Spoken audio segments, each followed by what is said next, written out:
Hello everyone, this is Swati. Welcome to Shri ji classes. जैसा कि मैंने कहा था कि E1 CB और E1 और E2 मैकेनिज्म में डिफरेंस करा के ही ये सीरीज़ को फिनिश करेंगे। तो ये सीरीज़ में आपने देखा होगा, इस सीरीज़ में ऑर्गेनिक रिएक्शन की जो सीरीज़ मैंने चलाई थी उसमें addition reaction, free radical reaction, substitution reaction, SN1 SN2 जितना भी रिएक्शंस थे उनके ओरिजिनेशन कहाँ से हुआ, मतलब स्टार्ट कहाँ से हुआ, फिर पार्ट्स उनके टाइप्स कितने हैं, फिर उनके सब टाइप कितने, सारी रिएक्शंस एक सिस्टमेटिक वे से किया है। तो आप पूरा जो सीरीज़ है बहुत आराम से समझ सकते हैं और बहुत ज़्यादा उसमें हौच-पौच नहीं करी गई हैं चीज़ें, ठीक है? बहुत ही सिंपलेस्ट वे में, ईज़ीएस्ट वे में आपको प्रोवाइड करी गई हैं और सिंपल लैंग्वेज में बहुत ज़्यादा डेफ़िनेशन, बहुत ज़्यादा लिखाया नहीं गया है, केवल टू द पॉइंट कॉन्सेप्ट है और उनके रिएक्शंस हैं, ठीक है? अब आज ये मैंने कहा था कि लास्ट E1 CB रिएक्शन कराते समय कि E1 मैकेनिज्म, E2 मैकेनिज्म और E1 CB मैकेनिज्म का जो है डिफरेंशिएट कर देंगे क्योंकि कभी-कभी कन्फ्यूज़न हो जाता है कि ये E1 होगा कि नहीं होगा। तो कुछ-कुछ बेसिक पॉइंट हैं, ठीक है?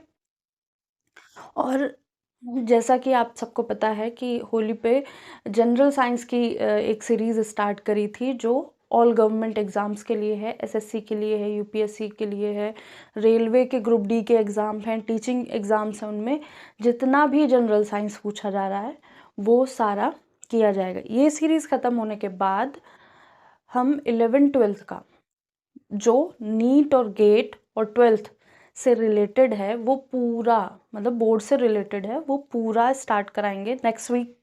ये सीरीज़ ख़त्म हो गई, नेक्स्ट वीक प्रोबेबली टाइम मिल जाएगा तो स्टार्ट कर देंगे। अभी जो जनरल साइंस वाली स्टार्ट करी है उसका Monday to Tuesday alternate classes चलती रहेंगी, एक दिन फिजिक्स एक दिन केमिस्ट्री। और देखिए, सिलेबस इतना वास्ट नहीं है, लेकिन उसको आप अगर सिस्टम से पढ़ेंगे तो ही समझ पे आएंगे। अभी थोड़ा कुछ और कर लिया, थोड़ा इधर का पढ़ लिया, थोड़ा उधर का पढ़ लिया, तो सिस्टमेटिक वे में पूरा जो जनरल साइंस का जो सीरीज़ है वो कंप्लीट कराएंगे। केमिस्ट्री अलग, फिज़िक्स अलग, और बायो की क्लास जैसे ही कोई बैच मुझे फ्री मिलता है उस क्लास में हम स्टार्ट कर देंगे, ठीक है? अभी क्या करते हैं हम E1 CB और E1 और E2 मैकेनिज्म में डिफरेंस करते हैं, उसके बाद हम ये पूरी सीरीज़ को फिनिश करेंगे। उसके बाद हम 12th का जो नेक्स्ट प्रोग्राम हम स्टार्ट करने वाले हैं उसके बारे में बात करेंगे। और इस चैनल पे सारी चीज़ें फ्री हैं, अभी ऐसा कोई एप्लीकेशन वाला कोई सिस्टम नहीं है, इसमें सारी चीज़ें फ्री हैं, ठीक है?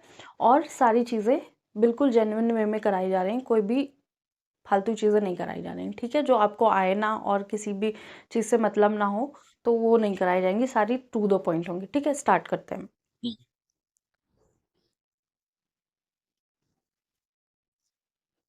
तो ये बेसिक बेसिक जो डिफरेंसेस हैं वो कराएं, क्योंकि बहुत ज़्यादा डीप मैंने इन वीडियोस में नहीं कराया है, केवल 12th को ही लेकर चले हैं, 12th का ही बेस लेकर चले हैं।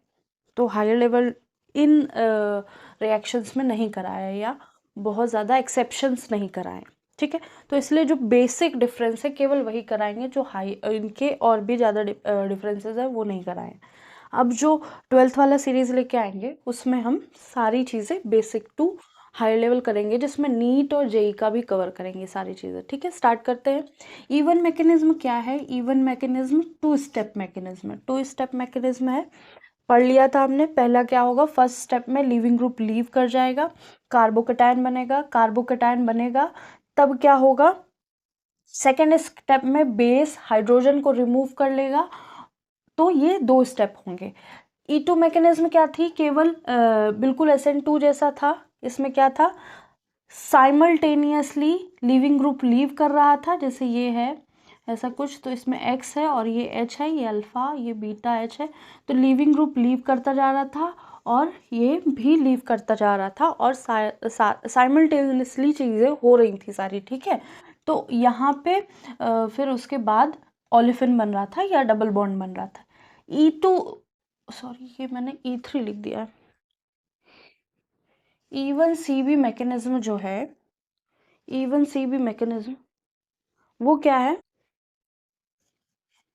इवन सीबी मैकेनिज्म में क्या है कि ये भी 2 स्टेप मेथड है। इसमें क्या होगा, फर्स्ट स्टेप में ही हाइड्रोजन निकल जाएगा, फर्स्ट स्टेप में ही हाइड्रोजन निकल जाएगा, उसके बाद जो लिविंग ग्रुप है लीव करेगा। ठीक है, हम डिफरेंस की बात करते हैं। रिएक्शन की बात हम इससे पहले कर चुके हैं 2-3 वीडियोस में।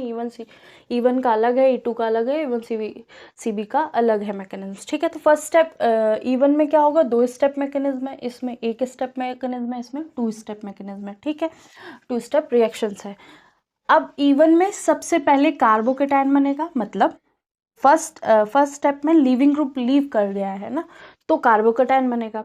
E2 मैकेनिज्म में कोई इंटरमीडिएट नहीं बनेगा, मतलब इंटरमीडिएट यहाँ कार्बोकेटायन बना है, यहाँ इंटरमीडिएट कार्बन अनायन बना, ये डिफरेंस है मेन इन सब में। और E2 मैकेनिज्म हो या SN2 मैकेनिज्म हो, दोनों में इंटरमीडिएट कोई नहीं बनता है। ठीक है, क्या बनता है यहाँ पे, transition state during the reaction बनेगी, और उसी ड्यूरिंग द प्रोसेस वो ब्रेक डाउन हो जाएगी और कुछ नया बना लेगी। ठीक है, तो SN2 और E2 में बहुत सारी सिमिलरिटीज़ हैं, इसलिए इसको E2 कह दिया गया। ठीक है, अब यहाँ पे क्या होगा, सेकेंड स्टेप में H लीव करेगा। इवन मैकेनिज्म में जो सेकेंड स्टेप होगा, H1 लीव करके जाएगा। ठीक है, कौन किसकी वजह से लीव करके जाएगा, बेस की वजह से लीव करके जाएगा। यहाँ पे ऐसा कुछ नहीं हो रहा, क्योंकि साइमल्टेनियसली H और X निकल गए हैं। ठीक है, इवन सीबी रिएक्शन में क्या होगा या मैकेनिज्म में क्या होगा, लिविंग ग्रुप लीव करेगा, कार्बन एनायन बनेगा, कभी कभी एनायन बन जाएगा, और न्यूट्रल ग्रुप भी बन सकता है। ठीक है, तो ये ध्यान रखने वाली चीज़ है। यहाँ क्या है, फर्स्ट स्टेप में लिविंग ग्रुप लीव किया है, यहाँ फर्स्ट स्टेप में H रिमूव हो जाएगा, और जब लिविंग ग्रुप लीव करेगा, ठीक है, H+ निकल जाएगा तो एनायन बन जाएगा। अब जब लिविंग ग्रुप लीव कर जाएगा, उसके बाद या तो कार्बन एनायन बन सकता है, या एनायन बन सकता है, या न्यूट्रल ग्रुप भी बन सकता है। ठीक है, अब यहाँ बात करेंगे फोर्थ स्टेप में। फोर्थ स्टेप में क्या है, जब एक बार वो लिविंग ग्रुप लीव करके चला गया है, C में यहाँ पे X लगा था और यहाँ H लगा था, ये अल्फा ग्रुप था, ये बीटा ग्रुप था। बीटा H कंपलसरी है, ये हमने पता था सब में। तो जब X लीव करके कार्बोकेटायन बन रहा है ना, X लीव करके चला गया, तो यहाँ पे पॉजिटिव चार्ज आया। जब पॉजिटिव चार्ज आया, अब कोई भी आएगा, वीक बेस भी आएगा, वो H को लेके चला जाएगा, H+ चला जाएगा, यहाँ पे नेगेटिव चार्ज आ जाएगा और यहाँ पे डबल बॉन्ड आ जाएगा। ठीक है, अब यहाँ पे क्या, यहाँ तो कुछ ऐसा हो ही नहीं रहा है, कोई केस ही नहीं है। ठीक है, तो वीक बेस यहाँ नीड होगी। अब इसमें क्या होगा, यहाँ पे CX और H, तो यहाँ फर्स्ट स्टेप में ही H निकाल लिया गया, तो हमें स्ट्रॉन्ग बेस की ज़रूरत है जिसकी वजह से H निकल जाए।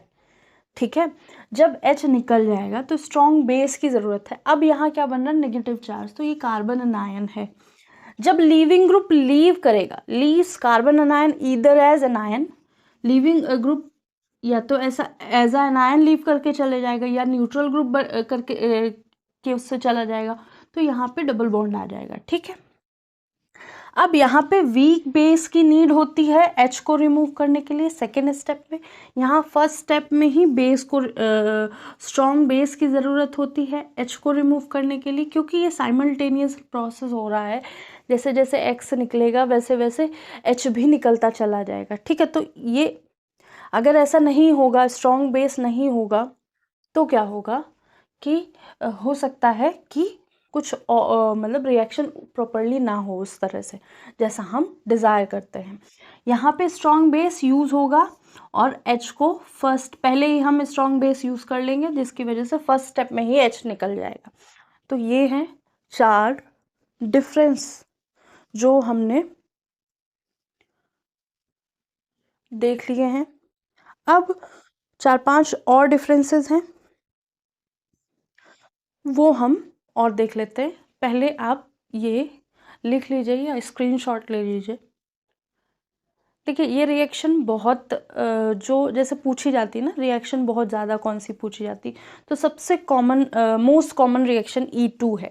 ठीक है, E2 कॉमन रिएक्शन है, फिर उसके बाद ये है, और ये बहुत रेयर केस है। तो अब अब जानते हैं आपके रेयर केसेस कहाँ पूछे जाते हैं, जो एग्ज़ाम में टीचर को घुमाना होता है या डिफ़िकल्ट लेवल बनाना होता है तो वहाँ वो पूछ देगा, ठीक है। और जहाँ नहीं कुछ बच्चों को मतलब ठीक ठाक पेपर बनाना होता वहाँ इन दोनों में से कोई एक पूछ देगा, ठीक है। तो अब हम नेक्स्ट इनके 5 to 6 जो भी हैं वो डिफरेंसेस और देख लेते हैं। रिएक्टिविटी ऑर्डर देख लेंगे। स्टीरियो केमिस्ट्री वाली बात यहाँ नहीं करेंगे, स्टीरियो नॉन स्टीरियो सिलेक्टिव वैसा टाइप वाली बात यहाँ नहीं करेंगे क्योंकि हमने स्टीरियो भी पढ़ाया नहीं है। तो केमिस्ट्री के जितने भी चैप्टर हैं 0 to हायर लेवल वो हम यहाँ ज़रूर कंप्लीट करेंगे। और 11th-12th का कोई भी ऐसी चीज़ नहीं होगी नीट और जेई से रिलेटेड जिसकी हम यहाँ बात ना करें, ठीक है। तो अभी 1 मिनट में फिर से रिवाइज कर लेते हैं। ये 2 स्टेप रिएक्शन है, ये 1 स्टेप रिएक्शन है, ये 2 स्टेप रिएक्शन है। यहाँ कार्बोकेटायन बन रहा है, यहाँ ट्रांजिशन स्टेट बन रही है, यहाँ कार्बन अनायन बन रहा है, ठीक है। यहाँ सेकेंड स्टेप में एच लीव करके जा रहा है, यहाँ फर्स्ट स्टेप में एच लीव करके जा रहा है, यहाँ कोई ऐसी कंडीशन नहीं है। वीक बेस की ज़रूरत है, यहाँ स्ट्रॉन्ग बेस की ज़रूरत है क्योंकि साइमल्टेनियसली एक्स और एच निकल रहे हैं। यहाँ स्ट्रॉन्ग बेस की इसलिए ज़रूरत है क्योंकि हमको फर्स्ट स्टेप में ही एच निकालना है। नेक्स्ट 5 to 6 जो इसके डिफरेंस है वो लिखते हैं। तो ये है नेक्स्ट इनके डिफरेंस। यहाँ पे जैसा पहले बताया था फर्स्ट ऑर्डर रिएक्शन को फर्स्ट ऑर्डर काइनेटिक्स को फॉलो कर रहा है, यहाँ पे सेकेंड ऑर्डर काइनेटिक्स को, यहाँ पे भी सेकेंड ऑर्डर काइनेटिक्स को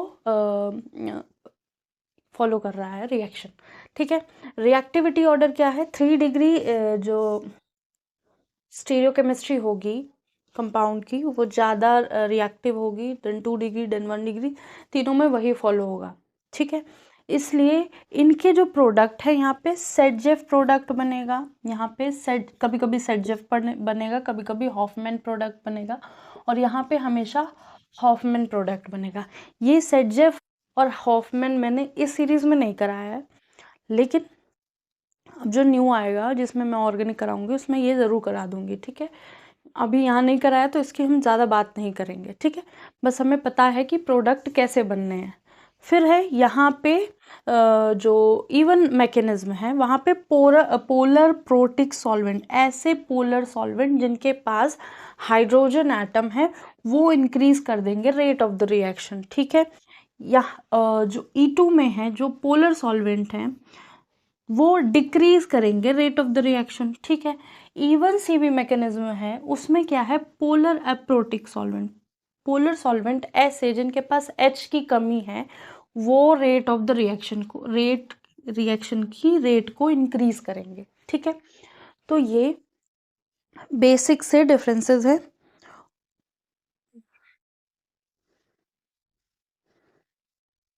और इनका एक छोटा सा ये डिफरेंस है, ये E1 की तरह बिहेव करती है, ये SN1 की तरह सिमिलर एज SN1 है, ये सिमिलर एज SN2 है, और ये कुछ डिफरेंस है क्योंकि इसमें बेस का यूज़ हो जाता है डिफरेंट तरीके से, इसलिए ये दोनों की तरह नहीं है। तो वहाँ पे मिक्स्ड है, मतलब E1 लिखा है लेकिन क्या हो गया है, काइनेटिक सेकेंड ऑर्डर है तो ये कॉन्जुगेट बेस के पे डिपेंड करती है, ठीक है।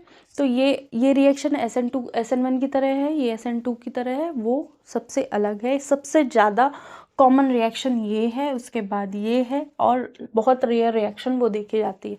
अब यहाँ पे 2 तरह के प्रोडक्ट बनते हैं, सेटजेफ एंड हॉफमैन, ठीक है।